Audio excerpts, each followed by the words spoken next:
안녕하세요, 티노입니다. 이번 영상은 화학원 개념 강의 1편으로 화학의 유용성에 대해서 같이 공부를 해보려고 합니다.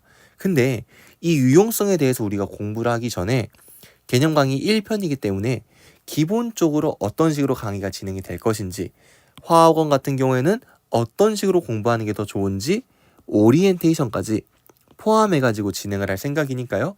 오리엔테이션 듣고 개념 강의까지 이어서 들어주시면 될 것 같습니다. 그러면 오리엔테이션부터 먼저 해보도록 할게요. 기본적으로 화학원은 이렇게 4개의 챕터로 구성이 되어 있습니다. 근데 이 4개의 챕터 중에서 수능과 내신에서 킬러 문제가 나오는 단원은 1단원과 4단원이에요. 물론 여러분들이 내신을 공부할 때 학교가 이런 식으로 1단원, 2단원, 3단원, 4단원을 누적으로 시험 범위를 쌓아가는 학교가 있고요. 중간고사 때는 1단원, 기말고사 때는 2단원, 2학기 중간고사 때 3단원, 2학기 기말고사 때 4단원, 이런 식으로 끊어서 공부하는 학교가 있어요. 그래서 내신 같은 경우에는 여러분들 학교 커리큘럼에 맞춰 선생님의 강의를 듣고 공부를 하시면 되고요. 수능을 최종적으로 목표로 하시는 분들은 요 1단원하고 4단원은 특히 고난도 문제까지 같이 병행을 하면서 공부를 하시면 좋을 것 같습니다. 일단 선생님이 여러분들에게 하고 싶은 이야기가 있어요. 진짜 여러분들이 아시겠지만 유튜브든 아니면은 메가스터디든 이투스든 상당히 많은 인터넷 강의를 여러분들이 볼 수 있는 환경입니다. 물론 그분들의 강의는 유료 강의일 거고 선생님의 강의는 무료 강의라는 차이점이 있을 수 있죠. 근데 기본적으로 선생님이 이 인강을 기획하고 지금 제작하는 이유는요. 내가 그들보다 설명을 더 잘한다, 더 뛰어나다가 아니라 내가 그들보다 더 잘할 수 있는 부분이 있기 때문에 이런 강의를 제작을 하고 있는 겁니다. 기본적으로요. 인터넷 강의는요. 상당히 불친절할 수밖에 없어요. 왜 불친절할 수밖에 없냐? 일단 기본적으로 쌍방향의 소통이 거의 불가능합니다. 특히 여러분들이 메가스터디나 이투스나 이런 데를 강의를 통해서 공부를 하는 경우에는 거기에 질문방이 있다고 하지만 그 질문방을 여러분들이 효율적으로 이용하기는 상당히 힘듭니다. 그리고 인터넷 강의가요. 안 좋은 점이 뭐냐면은 얘는 수준별 수업이 불가능해요. 수준별 수업이 가능하지 않습니다. 기본적으로 이투스나 메가스터디 이런 데서 제공되는 인터넷 강의 같은 경우에는 기본적으로 많은 학생들을 가르쳐야 되기 때문에 중간 정도의 수준을 맞춰놓고 강의를 진행을 합니다. 근데 거기에서 생각하는 중간이랑 여러분들의 상황은 차이가 많이 나요. 그래서 여러분들이 나 화학 잘 몰라. 근데 이 선생님이 좀 잘 가르친대. 그래서 그 선생님의 강의를 듣고 실망하는 경우가 생길 수밖에 없어요. 왜? 여러분들의 수준과 맞지 않기 때문에 그렇습니다. 그럼 선생님의 강의는 어떤 사람이 들으면 좋냐? 모든 사람이 들으면 다 좋아요. 근데 이 수준을 선생님이 맞추기 위해서 제작한 강의가 하나 있습니다. 그게 뭐냐면 선생님의 재생 목록에 있는 화학의 기초라는 강의가 있습니다. 왜 이 강의를 이야기를 하냐면 기본적으로 우리가 배우는 요 화학원은요. 몇 학년 내용이에요? 이 화학원은 고등학교 2학년 내용입니다. 그러면 고등학교 2학년 내용의 화학을 공부하기 위해서는요. 우리가 기본적으로 깔아야 되는 베이스가 중 1, 2, 3 그리고 고1 통합과학. 여기에 있는 이 4개의 학년의 과학을 여러분들이 전부 다 숙지를 하고 있어야 돼요. 그리고 보통의 인터넷 강사들은요. 여러분들이 이 내용을 다 알고 있다고 생각하고 수업을 진행을 하게 됩니다. 근데 솔직히 우리가 다 배우긴 했죠. 근데 기억나요? 기억 안 나요. 솔직히 여러분들이 과학을 좋아하지 않고 단순히 내신 점수 따기 위해서만 공부를 하신 분들은 이때 배웠던 과학 내용 기억 안 납니다. 우리가 이때 배웠던 수학을 기억하는 이유는 수학은 계속적으로 우리가 반복적으로 학습을 하고 있기 때문이에요. 근데 과학은 그런 식으로 우리가 공부를 안 한단 말이에요. 그냥 바짝 하고 끝이야. 이때 시험 기간 때 딱 공부해놓고 집어쳐. 안 해. 그러다가 이제 와가지고 고등학교 2학년 이때 배우는 화학원은 수능에도 나오니까 내가 공부를 좀 더 해야겠어 하고 이제 인강 끊어가지고 들어요. 근데 여러분들의 수준과 안 맞아. 왜? 이거 다 모르거든요. 그러다 보면은 불친절해. 이 사람 듣고 공부 못하겠어. 이렇게 가는 겁니다. 물론 선생님도 여러분들에게 인터넷 강의를 지금 제작을 하고 있지만 선생님은 여러분들의 수준을 맞추기 위해서 이 강의를 제작을 했어요. 이 강의가 아마 19편까지 제작이 되어 있을 건데 이 19편이 완강입니다. 이거 다 듣는데 아마 한 7, 8시간 정도 걸릴 거예요. 근데 이 7, 8시간짜리 강의 안에 이 내용이 다 들어가 있습니다.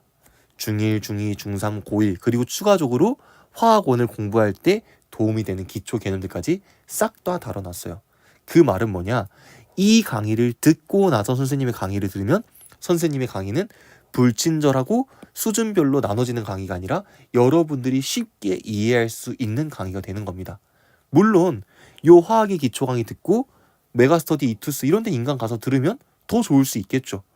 근데 이 강의를 듣고 나서 도움이 됐다라고 생각이 되신 분들은 지금 선생님의 강의를 이어서 들었을 때 더욱더 큰 효과를 낼 수 있을 겁니다. 기왕이면 한 사람한테 배우는 게 좋잖아요. 그렇죠? 그래서 선생님이 지금 이 오리엔테이션 이야기를 듣고 화학의 기초 이거 공부를 해야겠다라고 생각이 든 사람은 당장 이 강의 멈춰두시고요. 화학의 기초부터 공부하고 오시는 걸 추천드립니다. 괜히 이거 7, 8시간 어떻게 더 들어. 나는 그냥 화학원 할래 했다가 화학 어렵다고 포기하지 마시고요. 그냥 진득하니 7, 8시간 동안 딱 맘 잡고 공부하고 선생님 외우라는 거 외우고 중요하다는 거 체크하고 다시 이 강의를 들으면 여러분들의 공부 성취도 자체가 아예 달라질 거예요. 화학원이 어려워요. 왜 어렵냐면 이 화학원은요.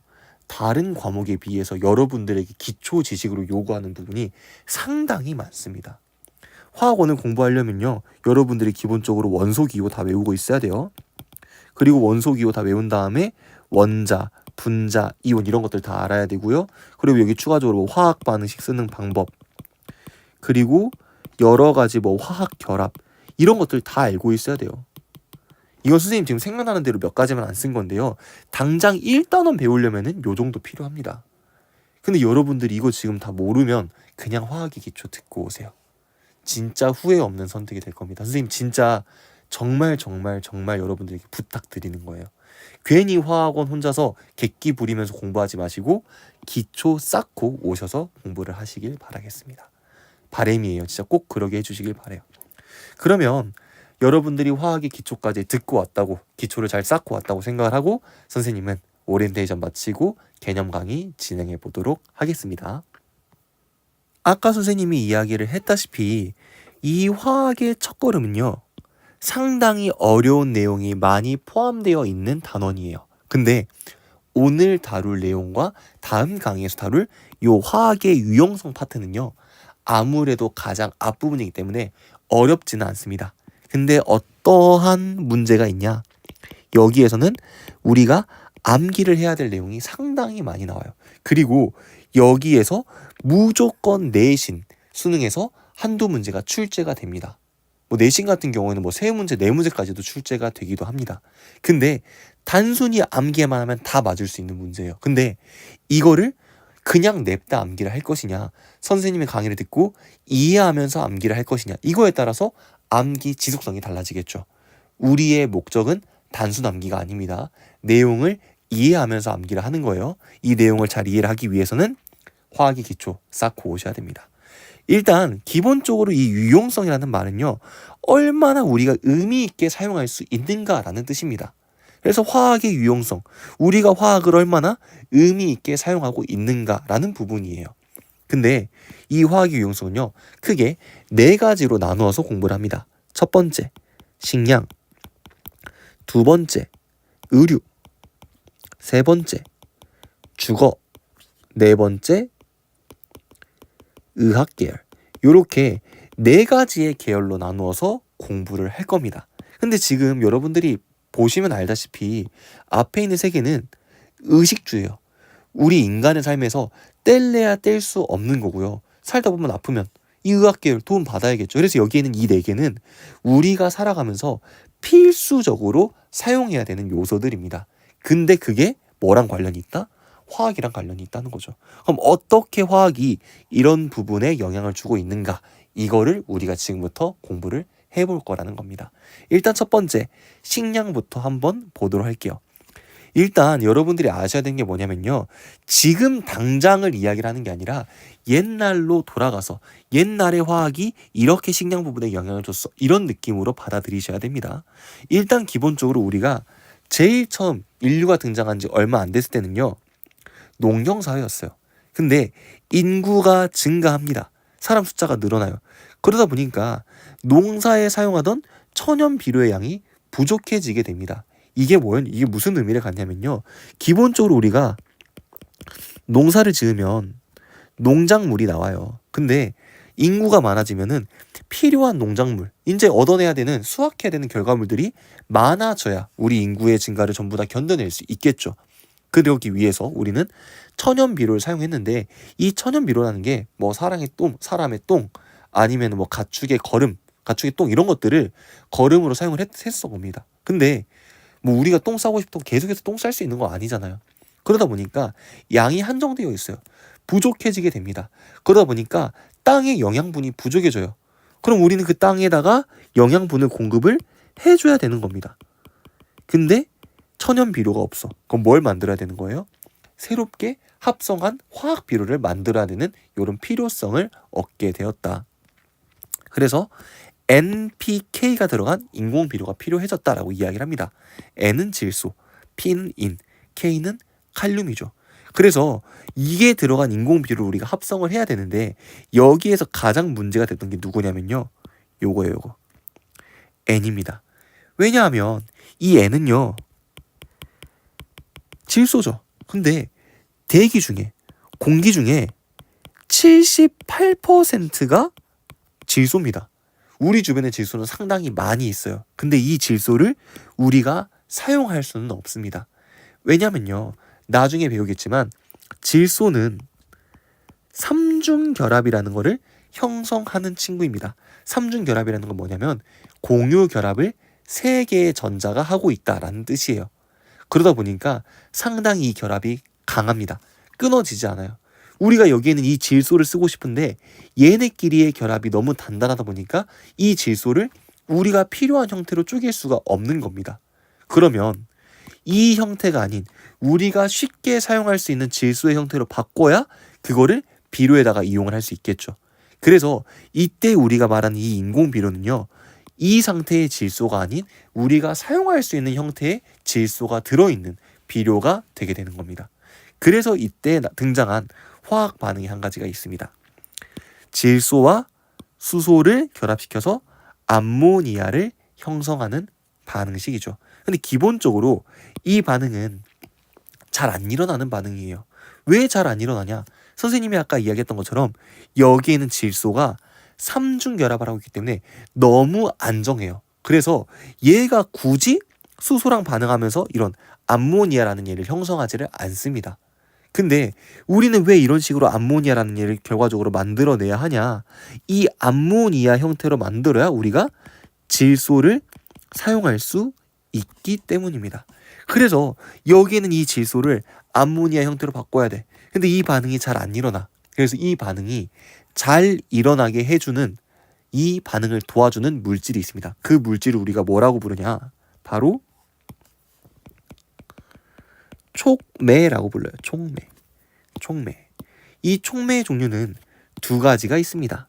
하나는 정촉매, 하나는 부촉매예요. 이 촉매의 정의를 보면은요. 촉매는요. 화학 반응에 참여하지 않으면서 화학 반응의 속도를 조절해주는 물질이라고 합니다.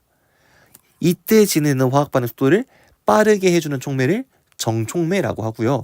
이때 진행되는 화학 반응의 속도를 느리게 해주는 촉매를 부촉매라고 합니다. 근데 이 반응 자체가 잘 안 일어난다 그랬죠. 그럼 이 반응을 더 잘 일어나게 하려면 어떤 촉매를 써야 될까요? 정촉매를 써야겠죠. 그래서 이때 이 반응 속도를 빠르게 할 수 있는 더 낮은 온도와 낮은 압력에서 이 화학 반응이 진행되게끔 할 수 있는 정촉매를 누가 발견을 했냐? 바로 하버라는 사람이 발견을 하게 됩니다. 그래서 이 하버라는 사람이 이런 방법을 통해서 암모니아를 합성을 하게 되고요. 이 암모니아를 비료로 이용하면서 농작물의 생산량이 증가되게 됩니다. 즉 이렇게 선생님이 길게 어렵게 설명하긴 했지만요. 결과적으로 따지면 우리 인구의 증가로 식량이 부족해졌어. 근데 이 식량을 더 많이 재배하기 위해서는 인공 비료가 필요해. 근데 공기 중에 있는 질소는 우리가 활용할 수가 없어. 그래서 우리가 활용할 수 있는 형태인 암모니아 형태로 바꿔줘야 되는데 이 반응 자체가 잘 안 일어나. 그래서 이 반응을 더 쉽게 일어날 수 있게 어떠한 촉매가 필요했던 거지. 근데 이 정촉매를 누가 하버라는 사람이 발견을 했다. 이렇게 이해를 하면 되는 겁니다. 그래서 이 반응을 뭐라고 이야기를 하냐면 하버라는 사람과 같이 이렇게 연구를 했던 보슈라는 사람의 이름을 따가지고 이 암모니아 합성법을 하버 보슈법이라고 합니다. 그래서 기본적으로 하버 보슈라는 사람이 암모니아를 비교적 낮은 온도와 낮은 압력에서 합성할 수 있게 하였다. 뭘 이용해서? 촉매를 이용해서. 이것만 알고 계시면 돼요. 식량은 선생님이 이렇게 길게 설명을 했지만 이 모든 내용을 여러분들 머릿속에 다 담을 필요가 없습니다. 아까 말했던 것처럼 인구의 증가로 농작물의 양을 더 많이 재배해야 되는 상황이 왔어요. 근데 질소 비료 필요해. 근데 공기 중에 있는 질소를 쓸 수가 없어. 그래서 우리가 쓸 수 있는 암모니아 형태로 변환을 시켜줘야 되는데 이 변환 방법을 발견해낸 사람이 누구다? 하버 보슈다. 그래서 이 방법을 하버 보슈법이라고 한다. 그때 이용한 게 바로 촉매다. 요거까지만 알고 있으면 여기에선 틀릴 게 없다. 그리고 이 식량 부분에서 약간 겉절이로 같이 나오는 얘들이 살충제, 제초제, 그리고 비닐의 사용입니다. 뭐 살충제랑 제초제, 살충제는 벌레 죽이는 거고 제초제는 잡초 죽이는 거죠. 당연히 식량의 생산량이 늘어났을 거고요. 비닐 같은 경우에는 비닐하우스 생각하면 될 것 같아요. 계절에 구애받지 않고 우리가 원하는 농작물을 재배할 수 있는 환경을 제공했다. 즉 이런 것들이 화학이 식량에 끼친 영향이다. 이런 식으로 생각하고 넘어가면 되는 겁니다. 어렵지 않죠? 이 모든 내용을 다 기억하려고 하지 말고 선생님이 설명했던 내용 중에서 중요하다고 하는 것들만 알고 가면 되는 거예요. 그럼 두 번째 파트, 의류로 가봅시다. 의류 파트는요, 두 가지로 구분을 해서 공부합니다. 첫 번째, 합성 섬유. 그리고 두 번째, 합성 염료. 이렇게 두 가지를 나눠가지고 공부를 하는데요. 섬유 부분이 엄청 중요합니다. 여기에서는 진짜 시험 문제 단골로 출제가 되는 부분이기 때문에 여기 꼭 공부하고 가셔야 됩니다. 기본적으로 왜 합성 섬유가 등장을 하게 됐냐? 옛날에는 천연 섬유를 사용을 했어요. 근데 이 천연 섬유에 장점이 있습니다. 촉감이 좋고요. 그리고 흡습성이 뛰어나요. 근데 문제점, 단점도 있겠죠. 쉽게 닳고 대량 생산이 어렵다. 그럼 이런 것들을 보완한 새로운 섬유가 등장하면 좋겠죠. 그래서 그때 등장을 한 게 바로 요 합성 섬유입니다. 근데 기본적으로 합성 섬유는 뭘 가지고 만드냐? 여기 나와 있는 화석 연료를 가지고 만듭니다. 요것도 한 번씩 물어보긴 하거든요. 중요한 내용은 아닌데 물어보는 경우가 있어서 여러분들이 합성 섬유는 화석 연료 가지고 만든다 이렇게 생각하고 계시면 될 것 같고요. 이때 말하는 화석 연료는 석유를 떠올리시면 될 것 같습니다. 그러면 우리 주변에 합성 섬유가 얼만큼 있냐? 정말 수도 없이 많이 있지만 우린 여기에서 딱 이렇게 세 가지만 보고 갈 거고요.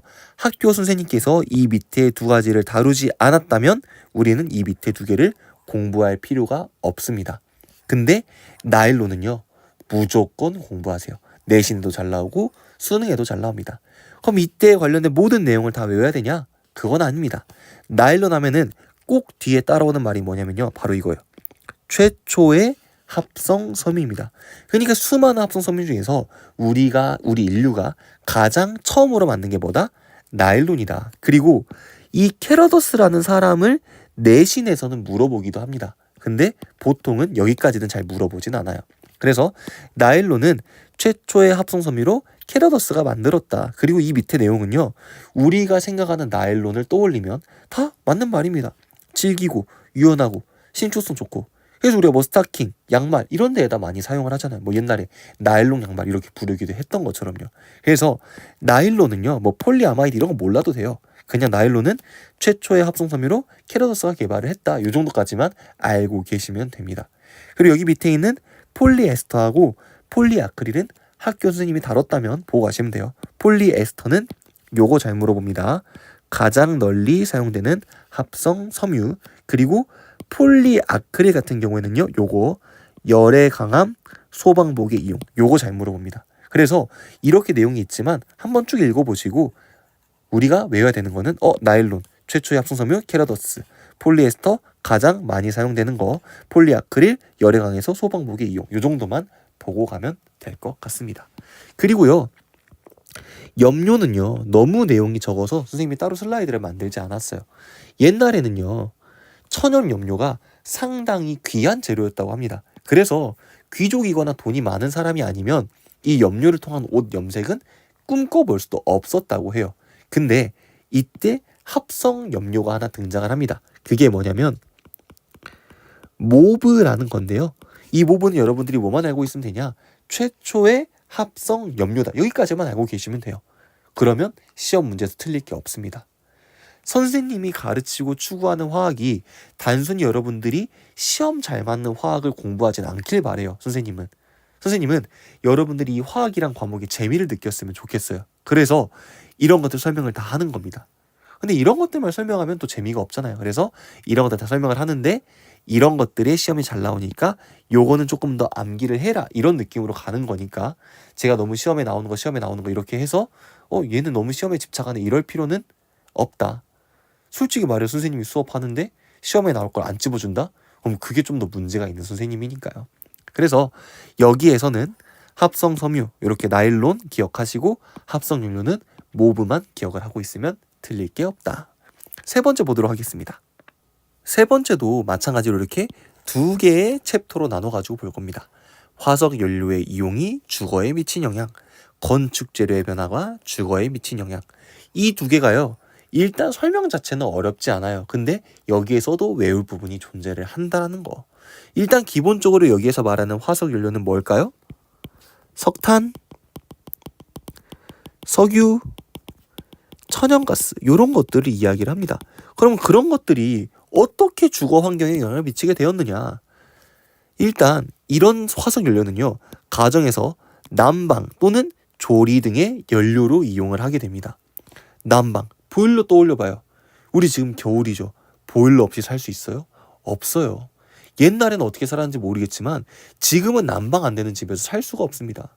집에서 음식 안 해먹고 살 수는 있죠. 배달 시켜 먹으면 되니까. 근데 그 배달해주는 그 음식점에서는 조리 어떻게 할 거예요? 이런 거 써가지고 조리해야 될 거 아니에요. 이런 것처럼 우리가 난방, 조리 등의 연료를 이용하는 게 결국에 우리가 살아가는 요 주거 환경에도 영향을 주고 있다는 겁니다. 화학이 이렇게 중요하다는 거예요. 그리고 이 화석 연료는요. 플라스틱, 고무의 원료로 이용이 됩니다.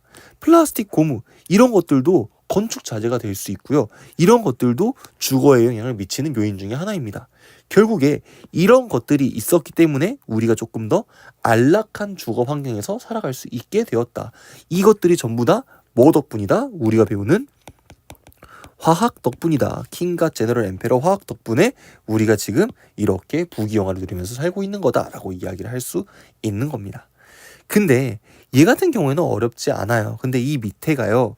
암기할 부분이 좀 있습니다. 그래서 여기는 우리가 암기할 부분은 암기하면서 넘어가게요. 옛날에는요. 뭐 건축 재료가 할 만한 게 돌, 나무 이런 거밖에 없었어요. 근데 지금은 시대가 많이 변했죠. 어떤 건축 재료들이 생겨요?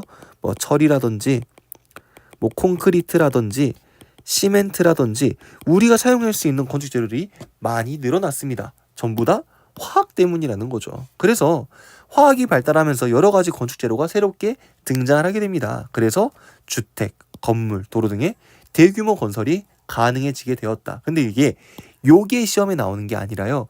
이러한 건축 재료가 어떻게 만들어지는지가 시험에 나오게 됩니다. 그래서 그걸 선생님이 다 정리를 해놨어요. 첫 번째 철입니다. 얘가 가장 중요해요. 진짜 얘가 가장 중요합니다. 왜냐하면 이 철은 우리 지구상에요. 이렇게 순수한 철 형태로 존재하지 않아요. 어떤 형태로 존재하냐면요. Fe2O3라는 철광석, 다른 말로는 산화철이라고 합니다. 요 성태로 지구상에 존재를 하게 됩니다. 근데 쉽게 말하면 여기 나와 있는 이 철광석, 산화철은요 녹슨 철이에요. 우리 여기 가지고 건물 지으면 어떻게 돼요? 바람 불면 다 무너집니다. 그래서 여기에 있는 이 철광석을요 순수한 철로 바꾸는 과정이 필요합니다. 그 과정을 우리가 뭐라고 부르냐? 바로 재련이라고 불러요. 그래서 철 같은 경우에는 그 철의 재련 과정에 관련된 화학 반응식을 알고 계셔야 됩니다. 첫 번째 요겁니다. 탄소와 산소가 반응해서 일산화탄소가 만들어지고 있어요. 원래 기본적으로 여기에 있는 이 C는요 이름이 뭐라고 되냐? 얘는 코크스라고 하는 녀석입니다. 그래서 이 코크스를요 산소랑 반응시켜 이걸 우리는 연소라고 표현을 하는데요. 코크스가 연소하게 되면은 원래는 이런 일산화탄소가 나오는 게 아니라 이 반응처럼 이렇게 이산화탄소가 만들어지게 됩니다. 근데 산소가 부족한 상황에서 코크스를 연소시키게 되면은 이산화탄소가 만들어지는 게 아니라 여기에 있는 일산화탄소가 만들어지게 돼요. 이걸 우리는 코크스의 불완전 연소라고 이야기를 합니다. 근데 이 과정이 왜 필요하냐면 우리가 지금 하려고 하는 게 뭐예요? 순수한 철을 얻는 이 재련을 하려고 하는 겁니다. 즉 여기에 있는 산소를 떼내는 작업이 필요해요. 근데 이 결합이 상당히 안정한 결합입니다. 이 산소가 쉽게 떨어지지 않아요. 쉽게 떨어졌으면 옛날부터 철 가지고 여러 건축물 짓고 했겠죠. 근데 구석기, 신석기, 청동기 지나서 철기가 오잖아요. 왜? 이 철을, 그러니까 이 철광석을 순수한 철로 바꾸는 과정이 쉽지만은 않았다는 겁니다. 반응식이 이렇게 나와 있는데요. 반응식이 잘못 나왔네요. 아유, 반응식 여기가 잘못 나왔네. 뭔가 이상하다. 여기가요 3O2가 아니라요 3CO 입니다. 3CO. 위에서 생성된 거를 이용을 해야 되는데 왜 여기에 선생님이 O2라고 써놨는지 모르겠네요. 요게 맞습니다. 그래서 이 화학 반응식을 보면은요 산화철, 철광석을 누구랑 반응시켜요? 일산화탄소랑 반응을 시켜요. 그래서 순수한 철과 이산화탄소가 나오는 반응인데요. 왜 여기에서 우리가 일산화탄소를 사용을 하냐면요. 이 일산화탄소는요. 산소가 하나 부족하죠. 상당히 불안정한 친구입니다. 그래서 근처에 있는 얘들의 산소를 쉽게 떼어서 자기 것으로 만들 수 있는 능력을 갖고 있는 친구예요. 그래서 얘가 상당히 안정하게 결합을 형성하고 있다고 하더라도 얘가 더 불안정한 거야. 나 불안정해 미치겠어. 네 거 산소 나에게 내놔 하면서 얘는 이산화탄소를 형성을 하는 거고 산화철은 철을 형성을 하게 되는 거죠. 그래서 기본적으로 그 용광로를 보면은요. 이 과정을 통해서 코크스의 불완전 연소를 통해서 일산화탄소를 얻어냅니다. 그리고 이 일산화탄소를 철광석과 반응시켜서 순수한 철을 얻어내게 되는 거예요. 이 과정을 뭐라고 한다? 철의 재련이라고 합니다. 그래서 이때 만들어진 요 철을 가지고요. CR, 크로뮴을 섞기도 합니다. 크로뮴을 섞으면 뭐가 만들어진다? 스테인리스강이라는 게 만들어지는데요. 이 스테인리스강은 쉽게 말하면 스댕입니다. 스댕. 우리가 뭐 스댕 그릇이라고 할 때 쓰는 그 스댕을 이야기를 해요. 여기는 이렇게 다시 써놓을게요. 이렇게 철광석과 이산화탄소가 반응해서 철과 이산화탄소가 만들어지는 반응이다. 그리고 철 같은 경우에는 크롬 섞여 뭐가 된다? 스테인리스강이 된다. 근데 요거는 잘 안 나오거든요. 근데 요 위에 있는 요 두 개의 화학 반응식은 내신에서 나오는 경우가 종종 있기 때문에 요 화학 반응식까지 같이 기억을 해주시면 좋을 것 같아요. 그 다음 두 번째로 볼 재료는 시멘트입니다. 시멘트는 어떤 식으로 만들어지냐? 석회석을 가열해서 생석회로 만든 후 이 생석회에다가 점토를 섞어서 만든 게 시멘트인데요. 석회석의 화학식은 CaCO3. 이걸 가열해서 만들어지는 생석회의 화학식은 CaO입니다. 석회석은 CaCO3, 생석회는 CaO. 아무튼 요거를 가열해가지고 CaO, 생석회 형태로 만든 다음에 점토를 섞으면 뭐가 된다? 시멘트가 됩니다. 그리고 이 시멘트를 이용해서 만든 게 콘크리트예요. 콘크리트는 모래와 자갈 등의 시멘트를 섞어서 반죽한 건축 재료입니다. 그래서 시멘트하고 콘크리트 헷갈리지 마세요. 시멘트는 아까 뭐예요? 석회석을 가열해서 만든 생석회에다가 점토를 섞어서 만든 게 시멘트. 시멘트에다가 모래자갈 섞으면 콘크리트. 그리고 여기에 나와 있는 이 콘크리트에다가 철을 섞으면 좀 표현이 있네. 철을 섞으면 철근 콘크리트가 됩니다. 이제 요것도 다루기 때문에 요것도 그냥 간단하게 기억해 주시면 될 것 같고요. 알루미늄 같은 경우에는 보크사이트를 가열하여 액체 상태로 녹인 후 전기 분해를 하여서 얻는데요. 이때 나와 있는 요 보크사이트의 화학식이 Al2O3 EH2O 요렇게 나오게 됩니다. 요거는 그냥 산화 알루미늄에 물 두 개가 붙어 있다. 이거를 뭐 산화 알루미늄 이수화물 이렇게도 이야기를 할 수 있는데요. 그냥 요게 보크사이트다 이렇게 기억하고 계시면 될 것 같습니다. 알루미늄하고 유리는요. 시험에 잘 안 나와요. 딱 나와봐요. 콘크리트까지 나오는데 혹시나 또 학교 선생님이 내실 수 있으니까 설명을 하는 겁니다. 낸다고 해서 이 화학식이 나오는 건 아니다. 요 화학식까지는 기억하지 않아도 된다. 그리고 유리는요. 모래에 포함된 이산화규소를 원료로 하여 만드는데요. 이때 요 이산화규소의 화학식은 SiO2입니다. 얘도 마찬가지로 학교에서 다뤘다면 기억을 하시고요. 다루지 않았다면 기억을 할 필요가 없습니다. 여러 가지 건축 재료는 우리가 작게 보면 한 가지 철만 기억하고 있으면 되고요. 크게 보면은 철, 시멘트, 콘크리트 여기까지. 그리고 학교에서 다뤘다면 알루미늄과 유리까지 외워주시면 되겠습니다. 여기까지 하면 세 번째 파트가 끝나고요. 마지막 이제 건강, 의약품, 건강, 의약품, 의학계 관련된 요 파트만 보면 오늘 강의를 마무리하도록 하겠습니다. 일단 여기도 두 가지의 파트로 나눠가지고 이야기를 하고 있죠. 아스피린과 페니실린입니다. 아스피린은요. 최초의 합성 의약품이고요. 호프만이라는 사람이 버드나무 껍질에서 분리한 살리실산으로 합성한 아세트살리실산의 상품명이라고 합니다. 근데 이게 그냥 어떻게만 기억하고 있으면 되냐. 아스피린, 최초의 합성 의약품, 버드나무 껍질, 아세트살리실산 이렇게만 기억하고 있으면 됩니다. 근데 선생님이 굳이 이 이야기를 다 써놓은 이유가 뭐냐면 선생님이 생각했을 때 좀 괜찮다고 생각하는 화학 교재가 완자거든요. 그래서 여러분들도 이제 선생님한테 선생님 어떤 교재가 좋을 것 같아요? 라고 물어보면 선생님이 이제 완자를 추천을 해주는데 그 완자의 문제 중에 이런 문제가 있어요. 아스피린은 살리실산의 상품명이다. 이런 문제가 있거든요. 근데 솔직히 그런 게 내신에 나오지도 않고요. 수능에 나오지도 않아요. 근데 이제 있으니까 설명을 하는 겁니다. 살리실산을 가지고 합성한 아세트살리실산이 아스피린이에요. 헷갈리시면 안 됩니다.